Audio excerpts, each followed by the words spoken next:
Hello, third grade. I am on page 118 in your reading packet, and we are talking for a few minutes about opinions. Now, an opinion is what somebody thinks about something. It's not something that can be proven right or wrong because you have a right to think what you think about something, and people have all kinds of different opinions. Now, sometimes our opinion can be based on things that we know or facts that we know. So we're going to think about the Kamishibai man, and there are some questions about the story, and we are asked to give our opinion. So I'm going to give you my opinion. You do not have to write my opinion down. You can if you want to, or you can change it to make it match what you think. Here's an example. In Kamishibai Man, why do you think the old man and his wife call each other grandma and grandpa, although they have no children of their own, meaning they're not actually grandparents? So why do they call each other that? Well, here's a strong opening that you could write if you were answering this question. I think, and this word think right there says that you are giving your opinion. I think the old man and his wife call each other grandma and grandpa because they wish they had children and grandchildren. That's someone's opinion. Someone else might say, I think they call each other grandma and grandpa because they're old enough to be grandparents. That's another possibility. I know in my life I have dogs. I love dogs, and I will call myself mom or mama to the dog. And now one of my boys has a dog, and I call myself grandma to the dog, which seems kind of silly, but that's just something we do. And so there can be different reasons for that. All right, so let's look at some questions and let's form some opinions. Why do you think the children were always happy to see the Kamishibai man? What is my opinion? Well, my first thought was when the Kamishibai man shows up, they hear stories and they have the chance to buy candy. Remember, he always would bring candy with him in his drawer. And so my opinion, I'm going to say, I think they are happy to see him. I'm going to shorten this up because he brings homemade candies. Kind of like the ice cream man coming. If you live in a city, there might be an ice cream truck that comes down your street, and you can go out and buy ice cream if you have some money to do that. Well, that doesn't happen in winter or Radisson, Wisconsin, but maybe you get money to run to the gas station or something, right?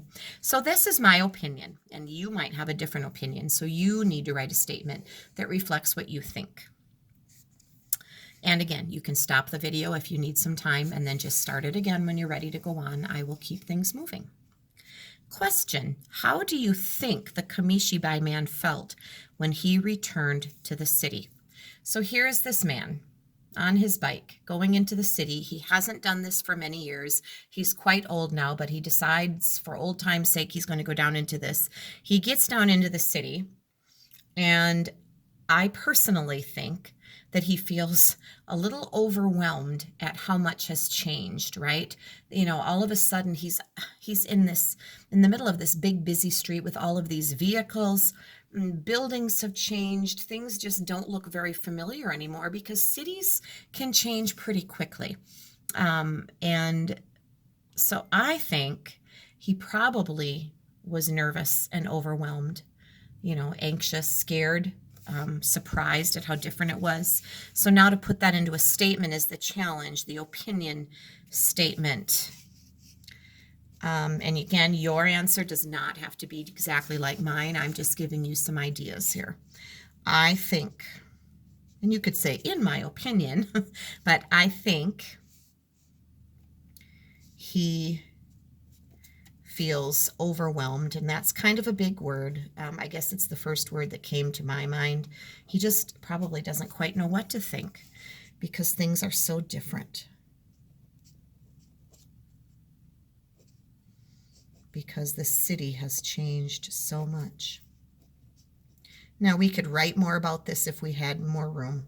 We don't have a lot of room here, so I'm going to keep my answer short, but well written, always beginning capital letter, always an ending mark.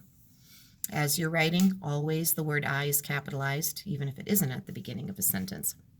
I think he feels overwhelmed because the city has changed so much. So again, pause if you need to. I'm going to keep moving. Why do you think the little boy ran away? From the Kamishibai Man. Now this one, when I have had classes in front of me and we talk about this, so this little boy would run away. And often kids, you know, maybe he doesn't like candy, maybe, you know, what could be a possible reason? In my opinion, what I think that little boy didn't have any money. And so when it was time to sell candy, he ran away because he probably felt badly or embarrassed that he didn't have any money to buy candy. And so that's my opinion. I think he ran away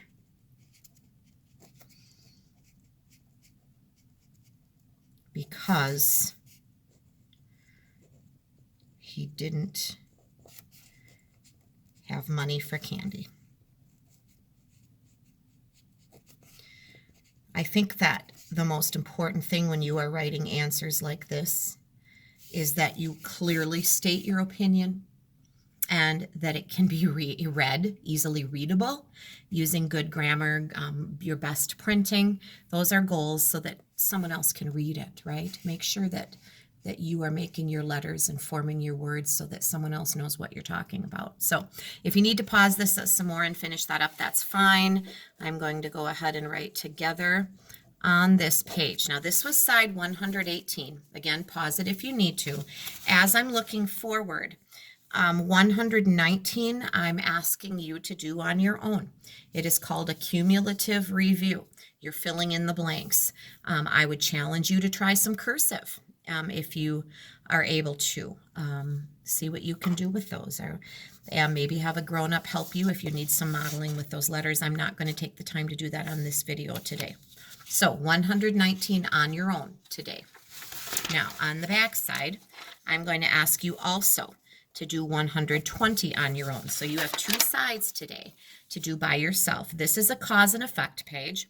Remember yesterday we did some cause and effect with the little one inch character with the emperor and the princess. So this is another cause and effect story about Lisa Frank and Granddad.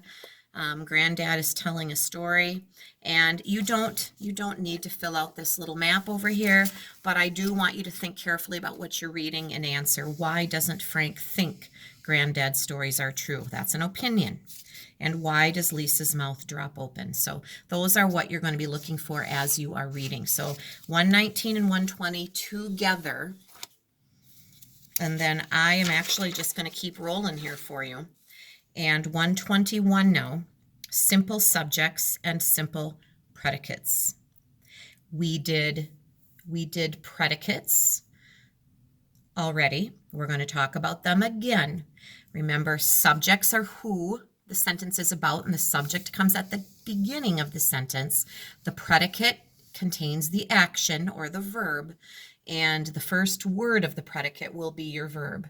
And so we are going to follow these directions. The subjects of the sentences are underlined.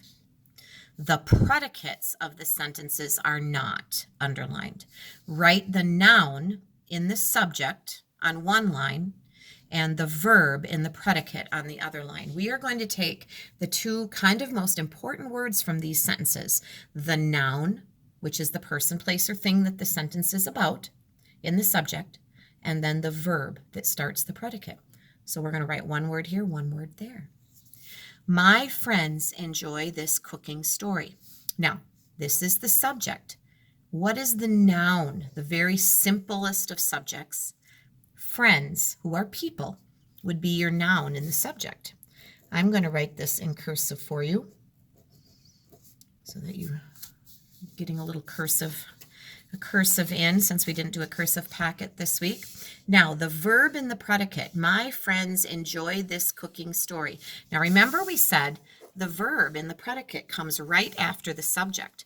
So where the subject ends and the next part begins, you are going to find your verb. Enjoy. It's something you do. That is your verb. Enjoy. You could actually make a complete sentence with these two words. Friends enjoy. Who does it? What do they do? Of course, most sentences are longer than that and tell us a little more. All right. 6 young children mix flour and sugar.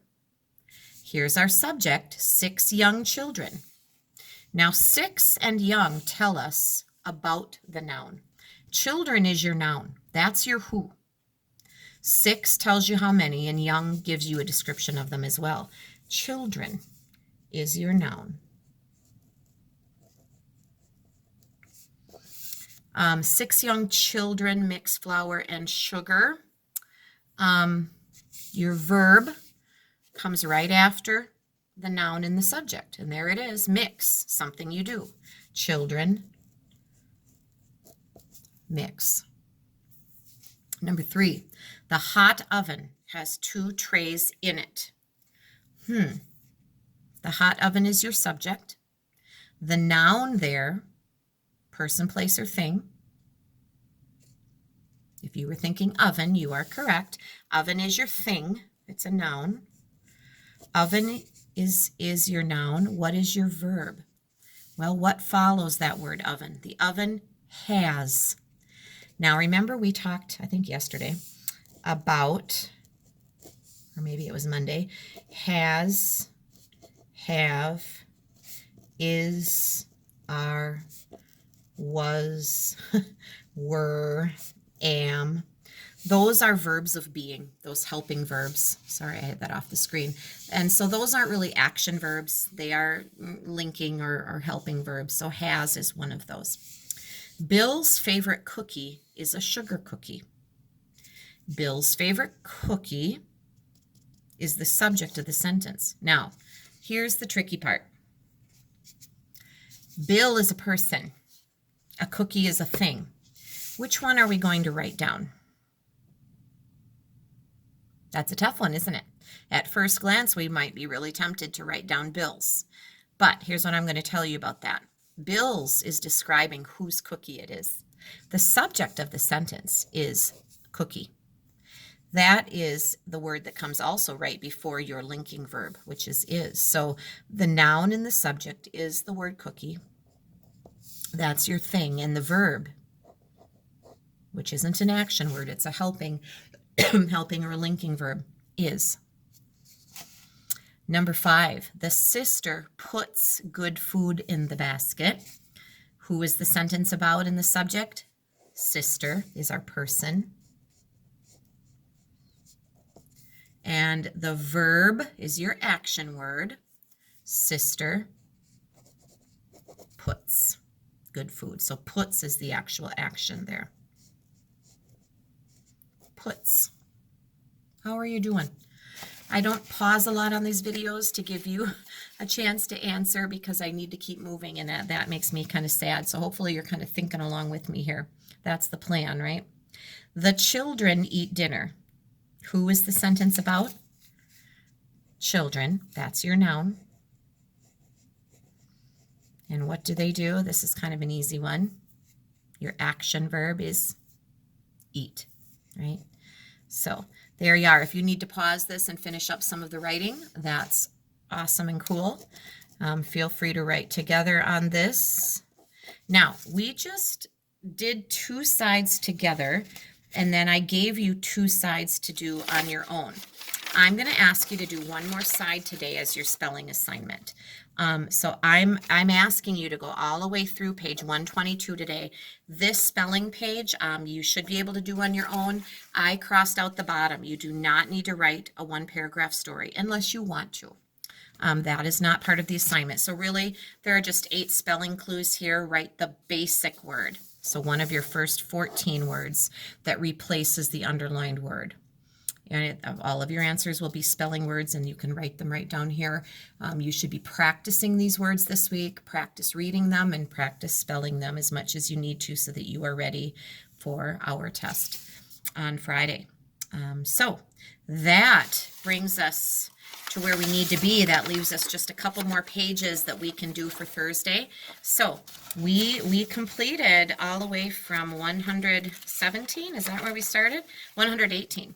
118 all the way through 122. That was lots of sides, but we did a couple together, and then I think you can do that and finish that up. So thanks for tuning in. This got a little long, but that's how she rolls. So thanks.